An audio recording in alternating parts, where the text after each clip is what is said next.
From the darkest reaches of space to the deepest corners of your mind. Welcome to From the Void.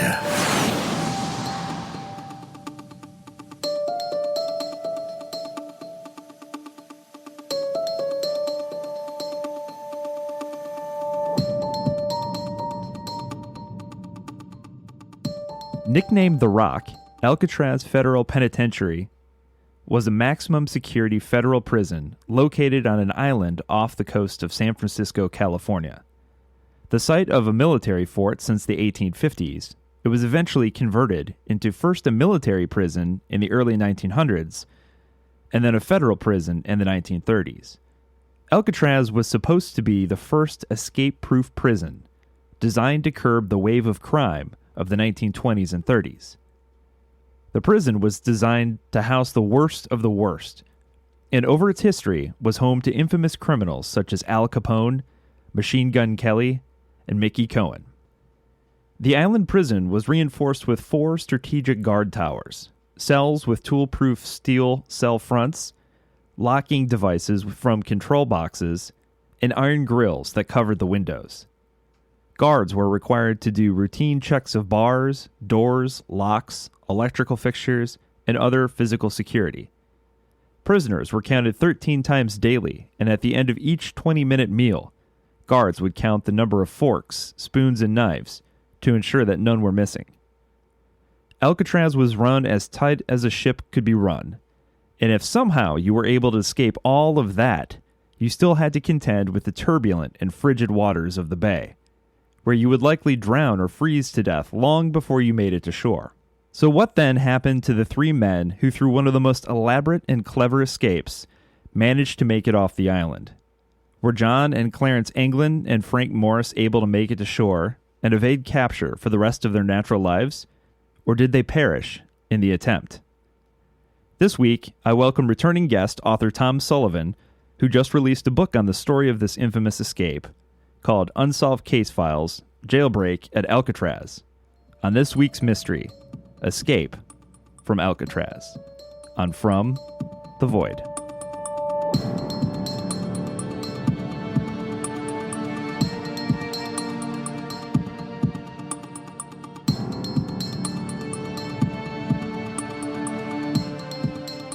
All right, Tom Sullivan, thank you so much for coming back on and coming to talk to us about yet again another really interesting topic. Yeah, I'm psyched to be here, and it's such a crazy story, and I'm really looking forward to talking about it. Yeah, so talk a little bit about the history first, because I think that kind of sets up the story to be as kind of wild as it is. So talk a little bit about the history of this very unique prison on an island. Yeah, so Alcatraz in general, it's this kind of unwanted barren island that's sitting out in San Francisco Bay, and nobody really knows what to do with it. Like, some people own it, and it's essentially kind of worthless. Eventually, though, the U.S. government takes control of it through eminent domain and decide to use it as a fort. So it starts out as this fort in the Civil War, and then it becomes like this.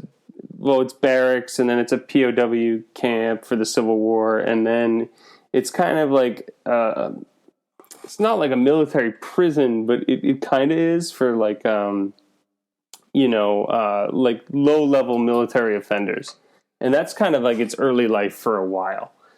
But then come around Prohibition, and with the rise of the gangster in America, like all of a sudden, like these guys are just like too much for the federal government to handle.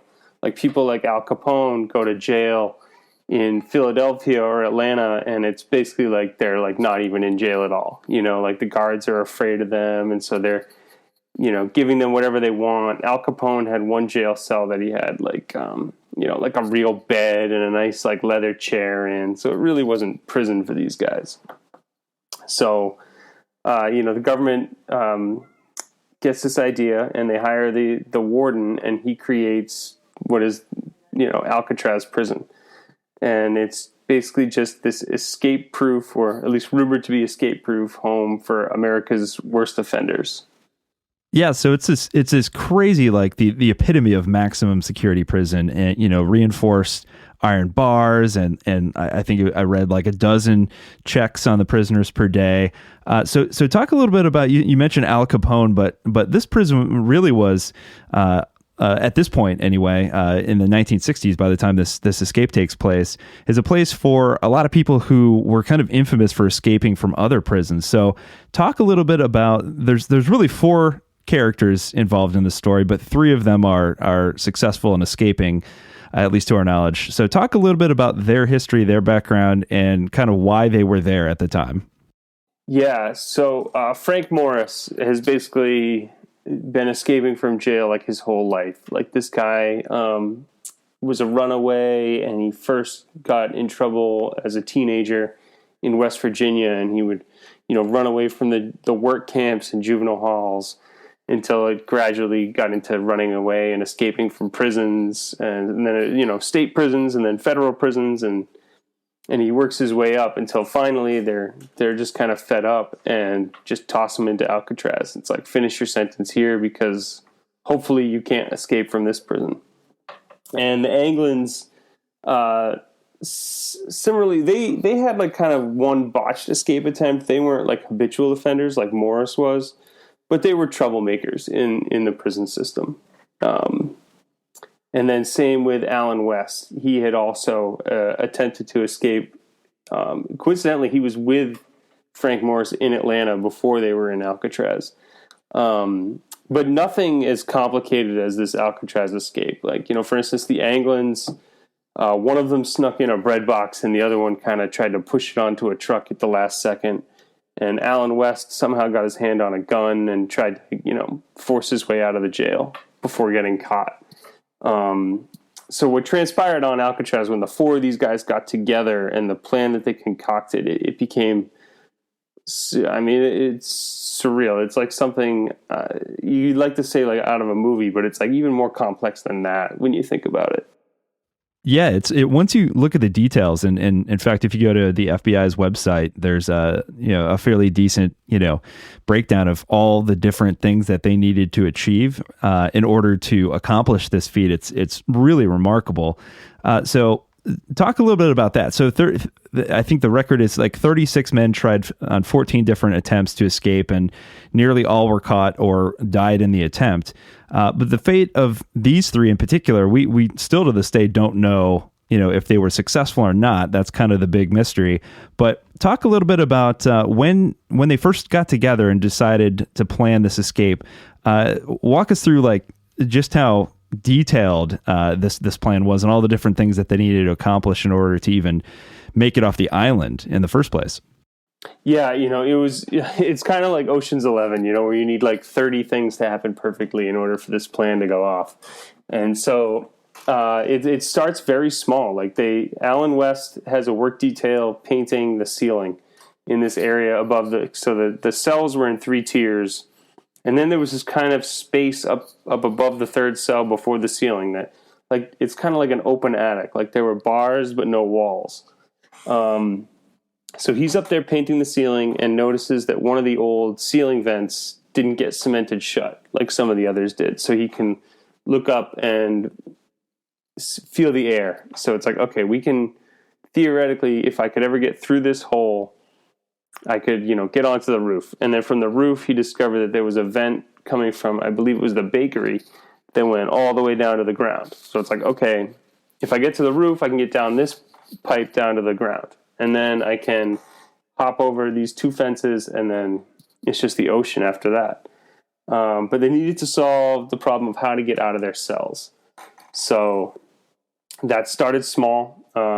Frank Morris used a nail file, and one of the Anglin brothers was using a spoon. And each of the cells had this 6 by 10 inch metal grate that was just an air vent leading into a hallway between 2 cells that was just kind of like maybe like 3 feet wide or so, maybe a little wider, but just kind of like a service hallway.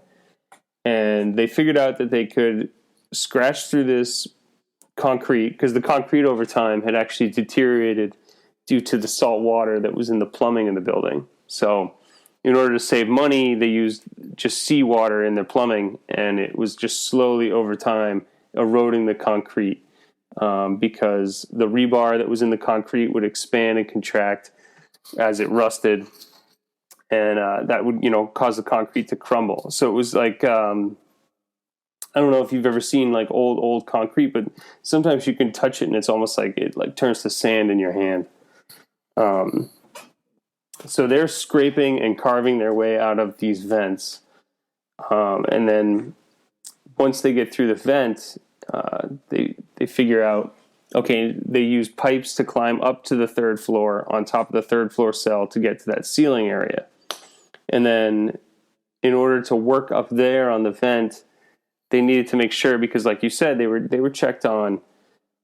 Some reports, it's like 11, 12, 20. They're getting checked on almost every couple hours. So in order to, kind of fool the guards, they came up with this genius idea to make these paper mache heads that they would put in their bunk at night while they went upstairs to work. And they always just kind of worked in like ones or twos. Like there was never like all four of them up on the roof at once.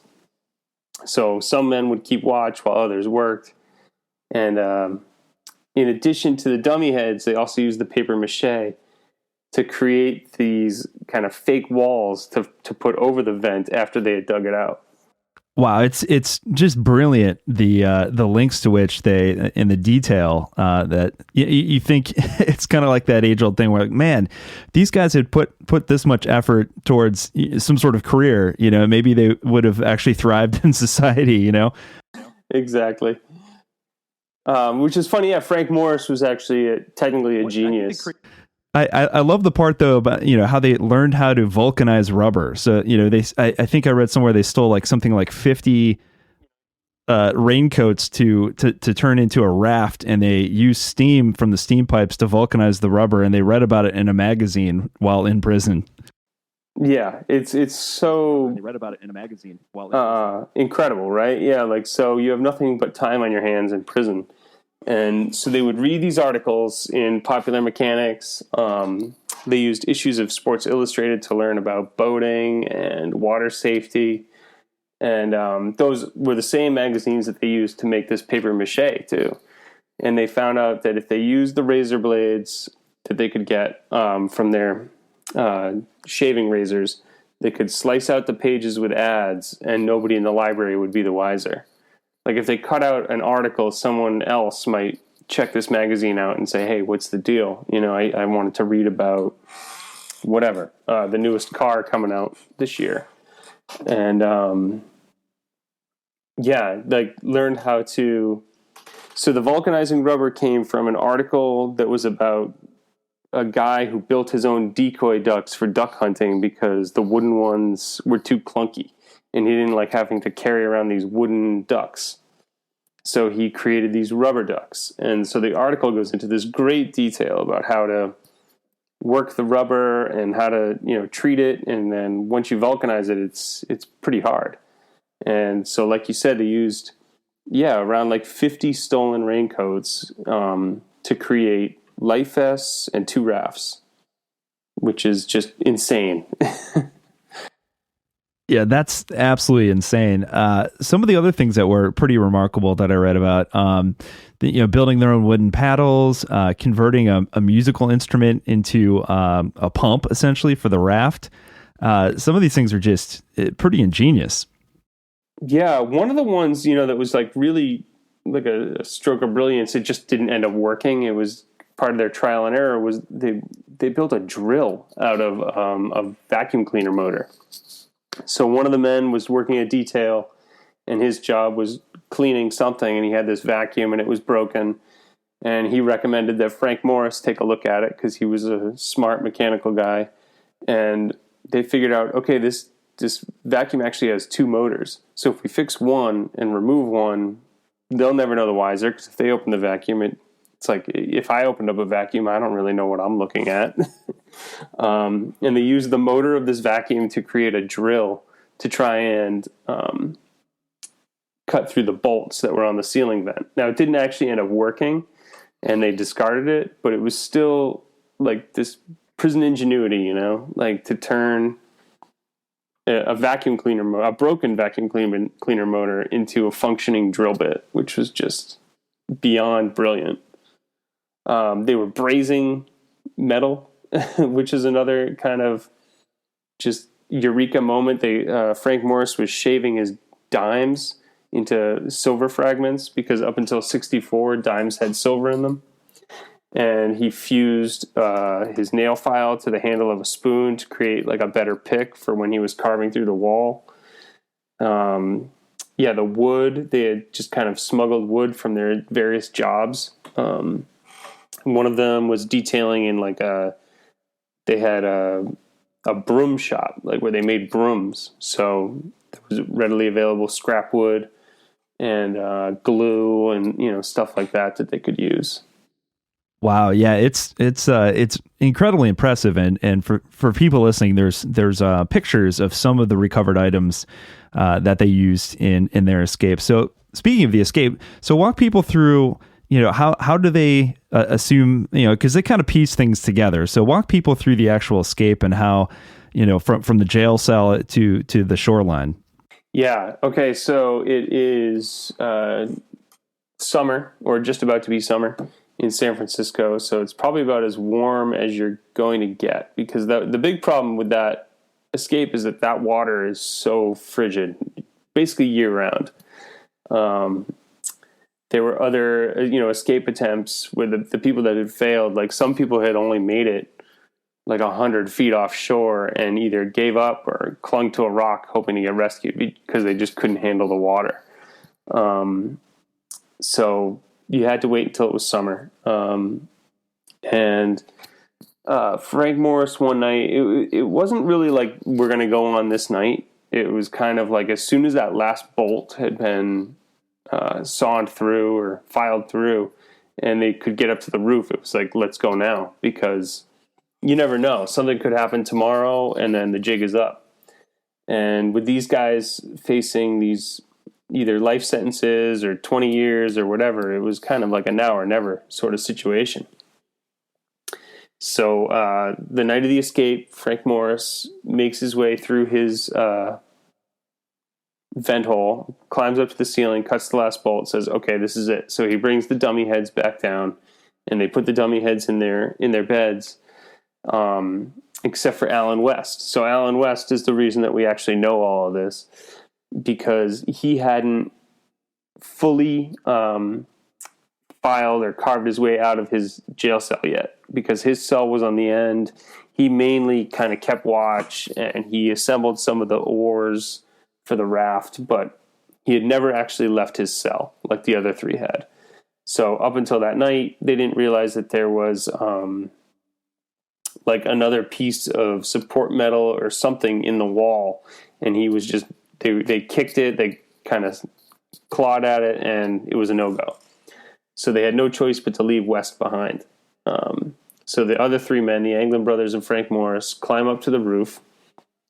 They get the raft, the oars, the concertina, which is a small accordion that they had turned into an air pump. And they climb up to the roof, and the ventilator shaft crashes to the roof with this bang, and it sends like hundreds of seagulls out squawking and fluttering. And prisoners have all said that, oh yeah, like they didn't know what was happening at the time, but they all remembered that sound at like 10 o'clock at night or 10:30 or whatever it was. So then Morris and the Anglins get down to the ground level, scale two fences, and make their way down to the shore, have enough time to inflate this raft, which, I mean, that couldn't have been quick, because that raft was something like 14 by 6 feet triangular shape, like a pontoon style. And then they push off into the water, and they're never seen again. Yeah, and that's where the real mystery, there's been a movie made about it that's pretty famous. I believe, I'm trying to think, Clint Eastwood, I believe, is in it.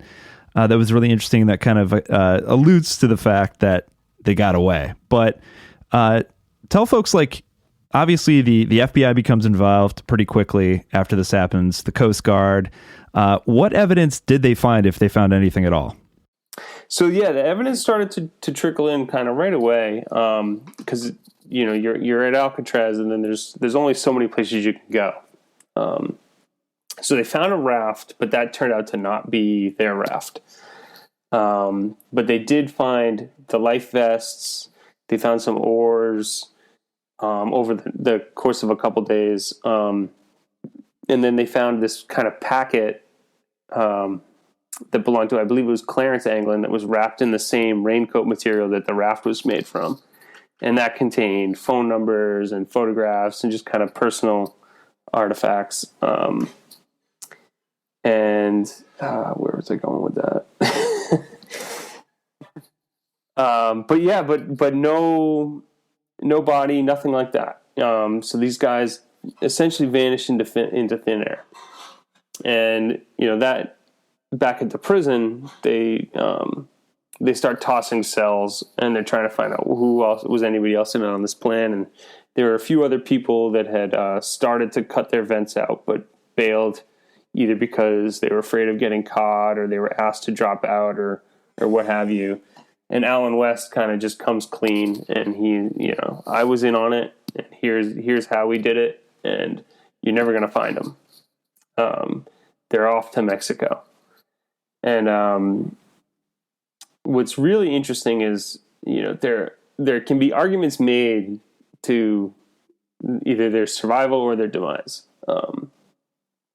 It's very, very possible that they died that night and that they drowned. I don't know about Frank Morris's swimming ability, but I know that the Anglins were like accomplished swimmers. They grew up in Florida and, spent a lot of their early life on the water. So I think they would have had a fighting chance. But there was a man that committed suicide that night off the Golden Gate Bridge, and he jumped in the water around 9:30 at night, about the time that these guys were entering the water. And even though, multiple eyewitnesses saw where he entered the water, called the police and the Coast Guard right away, his body was never found. And this was a person that they, knew precisely where he entered the water, when he entered the water, and were in the water looking for him within probably a couple hours. There was a study done by the FBI based off of Golden Gate suicides, because that is unfortunately like a pretty frequent thing. And over the course of 2 years, I forget the exact numbers. This was a detail that I had in an early draft of the book, and we decided that it was a little too gruesome for kids' books. But over the course of 30 suicides, something like 17 bodies were recovered, but 13 were not. 13 of these bodies just vanished into the ocean, which they could have been eaten by fish or sharks or scavengers that could have sunk. Wow. There was also the case of, there was this Norwegian Freightliner that, this was probably August, I think. Yeah. And they had seen a body floating maybe 20 miles off the coast of San Francisco, and it had white pants, and that was kind of the only real detail. And they didn't call the body in right away. They had to go to Australia or wherever they were going, and they didn't call it in until they came back to San Francisco. So by then, the body was long gone. But one of the theories is that possibly that was the body of one of the prisoners. But on the other hand, that could have been anybody, theoretically. And with the odds of just a little over half of the bodies entering the water disappearing, who knows whose body that was. Now, the argument that they survived, a detail that I found very interesting that often gets left out is the stolen blue Chevy. So Alan West told the FBI that the plan was to make their way to Angel Island on the raft. And then they were supposed to slash the raft, slash the life vests, and sink them, which fits in line to why the FBI was finding this debris kind of, near this island floating in the water. They were, I think, a little too quick to jump to the conclusion that, that something happened. they sunk, they died, they're drowned, case closed. Then the plan was to go over to Marin County to break into a department store to steal clothes, steal a car, and drive. And there was a blue Chevy reported stolen. And then someone had actually called California Highway Patrol. I think this was a day or two later, and said that they were almost ran off the road by three guys driving a blue Chevy. And they never found the license plate. They never found this car. But there were other sightings across the country made public in the FBI's kind of freedom of information dump, where they kind of let all these files out. And there are people saying, you know, someone who looks like Clarence Anglin in a blue or a green Chevy was seen in, I think it was Kansas. So that's a big possibility, I think. And that's not even getting into the photograph, which I don't know if we want to set that up first or if I should just go into that. Yeah. Talk about that, because that popped up on a TV show not too long ago where they did some analyzation of the likenesses of the two men.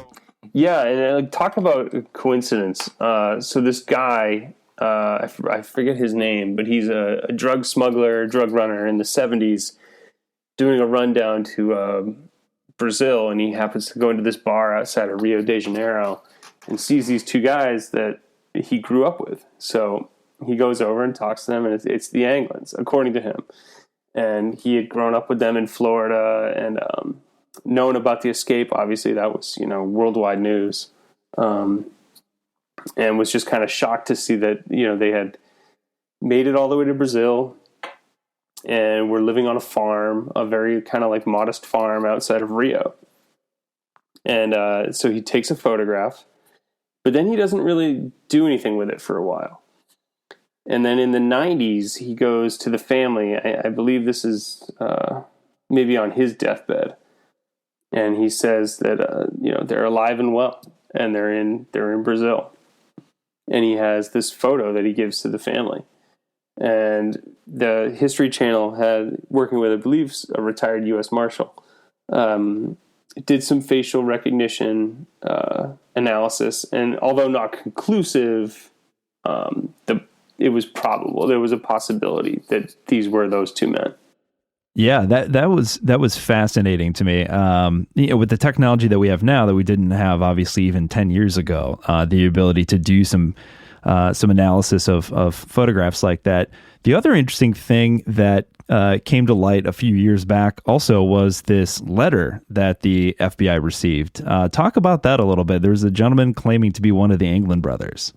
So I didn't really pay too much attention to that, because that could be this happened with the D.B. Cooper book. There's this strange phenomenon where people on their deathbed just confess to crimes they didn't commit, and it's so bizarre to me why you would want to put your family through that. You know, Grandpa Joe, he could have been a serial killer, I guess, but he might not have been either. Like, there's no evidence. It's just so strange that these like false confessions, or people just, I don't know, like they want their life to have meaning, and that's what they grab at the last second. So there's no real validity to that letter that I know of. Because by all accounts, I mean, you would have to assume at some point the Anglins and Morris split up, and they probably have no way of contacting each other after that. So who knows what happens to Frank Morris? But it looks like the Anglins make it to Brazil, possibly. So how would he know what Frank Morris is doing 30, 40, whatever years later, you know? And there had been sightings, or reported sightings of all these guys all over the country. And that's another thing. I think sometimes people want to be a part of something big like that, like, you know, a fugitive hunt or something. So you call in these tips. And it happened with Whitey Bulger, who was famously on the lam for, 20-something years. And every once in a while, the FBI would get a tip, oh, he's in Ireland, he's in Florida, he's in, Jamaica, wherever. And And it probably wasn't him, because I think he was laying low in California in like a retirement community. So yeah, it's very strange that people like to either confess to a crime they had nothing to do with, or to see someone that might even possibly look like a wanted person and call that in. Yeah, it was very interesting, because he basically says in the letter, look, if you promise me I'll only spend 1 year in jail, but I can get the cancer treatment I need, then I'll fess up and tell you all the details. But it sounds like, from what I can tell, the FBI really didn't take it too seriously, didn't really dig into it. A handwriting analysis was inconclusive. So it's just one of those things that, maybe it was, maybe it wasn't. Yeah, hard to say. Yeah, who knows? One of the great mysteries of this case. Yeah, absolutely. So there were a few other strange things too that were reported from the family. Can you talk a little bit about some of the things that they saw as perhaps signs that the brothers were still alive and well? Yeah. So the Anglins, their mother would get, up until the day she died, a dozen roses on her birthday, and with just like a blank card. And then there were reports that 2 older women, or men dressed as older women, attended the funeral and then disappeared before, anybody could talk to them. Kind of like how you see in a movie, like the shadowy figure in the background under the umbrella watching the funeral from afar, and then they're gone before anybody can talk to them. And it's just another one of those like little like stingers to this case that leaves the possibility that they did in fact make it out, and that they, wanted to attend their mother's funeral as anybody would. But we're also smart enough to probably not trust their family and let them know that they were there. Yeah, it's just another little wrinkle in this mystery that makes it so intriguing. So, before we end, talk about the book, where people can find it, and what's your personal feeling after doing all of this research? Do you think the Anglin brothers, at the very least, survived? Oh, totally, definitely. I think so. I think they had such a good chance. They had such a head start. That it's less than a mile, or it's a little bit more than a mile from Alcatraz to Angel Island. So 2 experienced guys out there on the water. They probably could have made it to Angel Island by 10:30, 11 o'clock at night. And then they're not discovered missing until 7 o'clock the next morning. So that's like a full evening in order for you to get out of Dodge. And then there are, I think there were some bones found at some point, but then they eventually did do a DNA test, and that was determined to not be either Anglin or Frank Morris. So the mystery is what happened to Frank Morris, but I think the Anglins did in fact make it down to Brazil. And so the book is called Jailbreak at Alcatraz. It's the second installment in my Unsolved Case Files series, and you can find it wherever books are sold, on Amazon, Barnes & Noble, or your local independent. Awesome. Tom, thanks so much for coming back again. It's always a pleasure. We'll have to have you back on when you get the next book in the series written. Always a pleasure. Yeah, thanks again. This is such a blast. The next book I'm actually working on now is about the Isabella Stewart Gardner Museum heist, which happened in the 90s. Oh, very cool. Well, I'll definitely keep in touch, and we'll have to have you back to talk about that one. Yeah, can't wait.